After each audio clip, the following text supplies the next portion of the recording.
कानपुर में बरेली जैसी साजिश का खुलासा हुआ है। यहां शुक्रवार दोपहर नमाज के बाद एक ऑडियो प्रसारित की गई जिससे बड़ी संख्या में युवक इकट्ठा हो गए। हालांकि पुलिस की सतर्कता ने उपद्रवियों के मंसूबों पर पानी फेर दिया। मामले में मुख्य आरोपी समेत कई को गिरफ्तार किया गया है।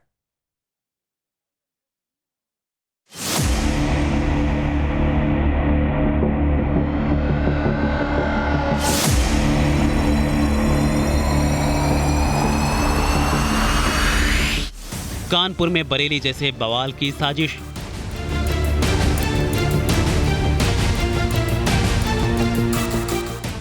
भड़काऊ ऑडियो के बाद जमा हुई भीड़।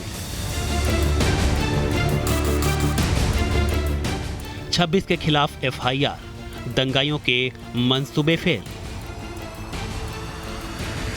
बरेली में बीते शुक्रवार को नमाज के बाद जो बवाल और हिंसा की घटना देखने को मिली थी, उपद्रवियों ने पुलिस पर पथराव किया और तोड़फोड़ मचाई। बरेली को हिंसा की आग में झोंकने की कोशिश तो की गई, लेकिन साथ ही यह बस इतना ही नहीं था। बरेली के बाद शुक्रवार को कानपुर में भी अशांति फैलाने की एक ऐसी ही साजिश सामने आई है। कानपुर में 12 वफात के मौके पर मुस्लिम समाज के द्वारा एक नई परंपरा शुरू करने की कोशिश की गई। इस पर हिंदू संगठनों ने विरोध किया और बाद में इस मामले में एक एफआईआर दर्ज हुई। इस एफआईआर के बिहाफ पर पूरे देश में हंगामा मचा हुआ है। बरेली में भी इसी एफआईआर को लेकर के दंगा भड़काने की कोशिश की गई। वहां पर दंगाइयों से सख्ती से निपटा गया। उसी दिन कानपुर में भी दंगा भड़काने का प्रयास किया गया। यहाँ दोपहर की नमाज के बाद एक ऑडियो क्लिप वायरल हुई, जिसके बाद लगभग 20 से 25 युवक मौके पर जा पहुंचे, लेकिन पुलिस की सतर्कता से बात बिगड़ने से बच गई। कानपुर के रेल बाजार इलाके में बरेली की तर्ज पर जुमे की नमाज के बाद माहौल बिगाड़ने की साजिश की गई थी, लेकिन पुलिस की चौकसी के चलते वक्त रहते साजिश का खुलासा हो गया और आरोपियों को गिरफ्तार भी कर लिया गया। कैसे रची गई साजिश? दोपहर की नमाज के बाद एक ऑडियो क्लिप वायरल हुई। लगभग 20 से 25 युवक मौके पर जा पहुंचे। पुलिस की सतर्कता से बात बिगड़ने नहीं पाई। मामला कानपुर के रेल बाजार थाना क्षेत्र का है।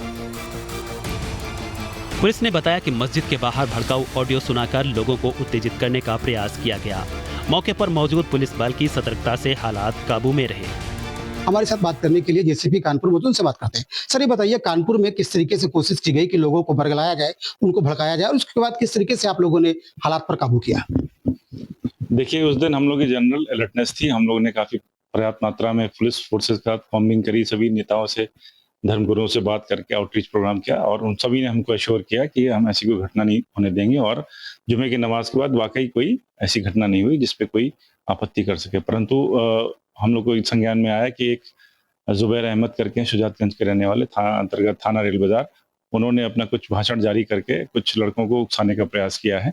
कुछ भीड़ संभवतः इकट्ठा भी हुई, हालांकि वो आगे जुलूस का रूप नहीं ले पाई। इससे पहले ही पुलिस ने जाके वो एक्टिविटी करी और एक्शन लिया और उनको गिरफ्तार कर लिया गया है और अन्य जो लोग उसमें इन्वॉल्व हैं उनके खिलाफ भी कार्रवाई चिन्हीकरण करने के बाद की जाएगी। 163 बीएनएसएस अभी भी लागू है। कहीं भी अवैध रूप से प्रोसेशन निकालना, जुलूस निकालने की कोई अनुमति नहीं है। जो भी इसका वायलेशन करेगा उसको हम लोग कार्रवाई करते रहेंगे। पुलिस अधिकारियों ने कहा कि नमाज के बाद कुछ युवक मस्जिद के बाहर भड़काऊ ऑडियो चला रहे थे, जिससे वहां मौजूद लोगों में गुस्सा और अफरा तफरी का माहौल बन गया। धीरे धीरे भीड़ जुटती गई, लेकिन पुलिस ने तत्काल कार्रवाई करते हुए भीड़ को तितर बितर किया और एक मुख्य आरोपी जुबैर अहमद उर्फ जुबैर गाजी को गिरफ्तार भी किया। एक ऑडियो भी उनकी तरफ से जारी किया गया। उस ऑडियो में तमाम भ्रामक तथ्य कहे गए हैं।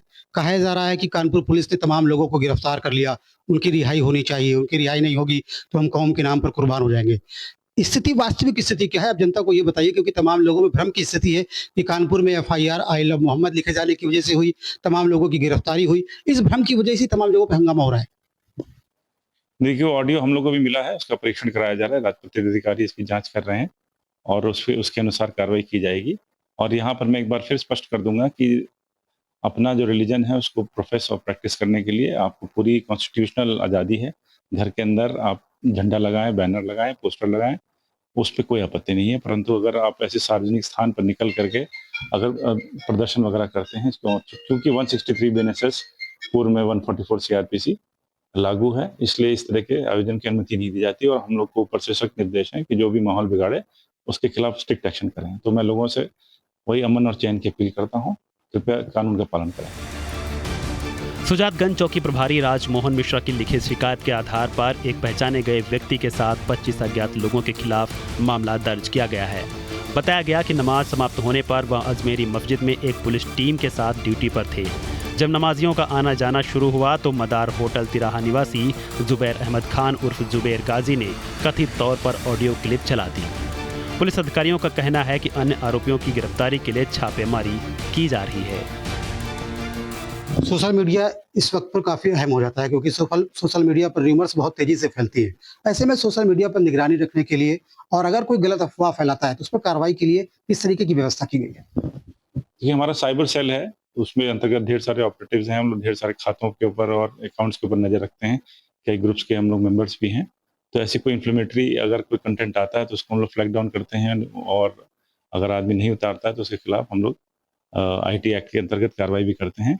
और इसमें जैसे कि बताइए, जो ऑडियो मिला है वो भी इसी चैनल से हमको मिला है, उस पर कार्रवाई की जा रही है। जहां दंगाई अपनी हरकतों से बाज नहीं आ रहे हैं तो वहीं सूबे के मुखिया CM योगी ने भी साफ कह दिया है कि अगर प्रदेश की शांति व्यवस्था को चुनौती दी तो अंजाम भुगतना होगा। बीते रोज CM योगी ने बरेली के मौलाना को दो टूक संदेश दिया था और आज रविवार को भी CM योगी ने बलरामपुर से फिर एक बार उपद्रवियों को कड़ी चेतावनी दी है। मुख्यमंत्री योगी आदित्यनाथ ने कहा कि एक तरफ विकास गति से हो रहा है तो वहीं दूसरी तरफ कुछ ऐसे तत्व भी हैं जो विकास में बाधा डाल रहे हैं। CM ने कहा कि जिन बच्चों के हाथ में किताब होनी चाहिए थे उनके हाथ में आई लव मोहम्मद का पोस्टर थमा दिया। पर्व और त्योहारों के दौरान आपने देखा होगा, ये जब भी पर्व और त्योहार आते थे उत्पात शुरू हो जाती थी। अब उत्पातियों और उपद्रवियों को पता लगेगा कि 7 पीढ़ियां याद आएंगी उनको, क्योंकि कभी कभी बुरी आदतें जाती नहीं लोगों के, तो उसके लिए उनकी डेंटिंग पेंटिंग करवानी पड़ती है कायदे से, जिससे उनकी बुरी आदतों को हम ठीक कर सकें। और यही डेंटिंग पेंटिंग आपने देखा होगा कल बरेली के अंदर, वो मौलाना भूल गया कि शासन किसका है। वो ये मानता था धमकी देंगे और हम जबरदस्ती जाम कर देंगे। हमने कहा जाम नहीं होगा, कर्फ्यू भी नहीं लगेगा, लेकिन कर्फ्यू का सबक तुम्हें ऐसा सिखा देंगे कि तुम्हारी आने वाली पीढ़ी दंगा करना भूल जाएगी। इन मूर्खों को यह भी नहीं पता कि आस्था के प्रतीकों को प्यार नहीं सम्मान दिया जाता है, सम्मान। और आस्था चौराहे पर प्रदर्शन करने की वस्तु नहीं, आस्था अंतःकरण का विषय होता है, अंतःकरण का विषय होता है।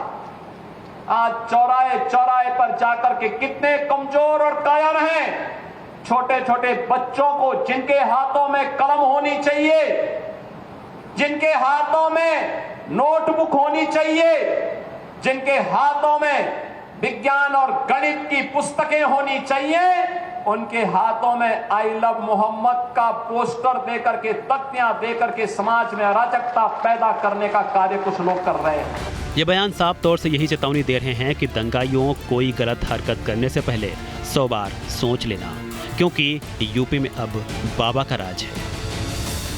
Team news state.